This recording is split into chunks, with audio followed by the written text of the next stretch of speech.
সিরাজগঞ্জ ৩ রায়গঞ্জ তারাজ আসনের রায়গঞ্জ পৌর বিএনপির উদ্যোগে নির্বাচনী প্রচারণা মিছিল অনুষ্ঠিত হয়েছে। এতে উপস্থিত ছিলেন সিরাজগঞ্জ ৩ রায়গঞ্জ তারাজ আসনে বিএনপির প্রার্থী ভিপি আইনুল হক, রায়গঞ্জ উপজেলা বিএনপির সাবেক সভাপতি শামসুল ইসলাম, সাবেক সহসভাপতি খায়রুল ইসলাম, পৌর বিএনপির সভাপতি হাতেম আলী সুজন, সাধারণ সম্পাদক রাশেদুল হাসান মিলন, সাংগঠনিক সম্পাদক রোম বাদশাহ সরকার জীবন সহ আরও অনেকে। মিছিলে দলীয় নেতাকর্মী, সমর্থক ও বিপুল সংখ্যক মানুষ অংশ নেন।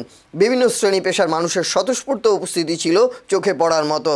ধানের শীষের প্রতীক হাতে নিয়ে স্লোগানে শহরের প্রধান সড়ক মুখরিত হয়ে ওঠে। মিছিলটি রায়গঞ্জ পৌর এলাকার গুরুত্বপূর্ণ সড়ক প্রদক্ষিণ শেষে সংক্ষিপ্ত সমাবেশে গিয়ে শেষ হয়। আমাদের রায়গঞ্জ পৌরসভার অন্তর্গত 9টি ওয়ার্ডে নির্বাচন প্রচারণার জন্যে একটু আগেই আমাদের সকল 9টি ওয়ার্ডের নেতৃবৃন্দ এসেছিলেন। তাদের সাথে আমাদের পৌর বিএনপির সাবেক সভাপতি সহ আমরা যারা পৌর নেতৃবৃন্দ আছি তারা সবাই প্রচারণা শুরু করার টিম অলরেডি বেরিয়ে গেছে। ইনশাল্লাহ আমরাও যাব।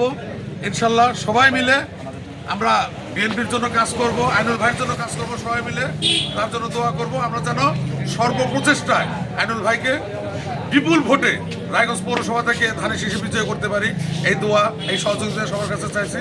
আল্লাহ হাফেজ, ভালো থাকবেন সবাই।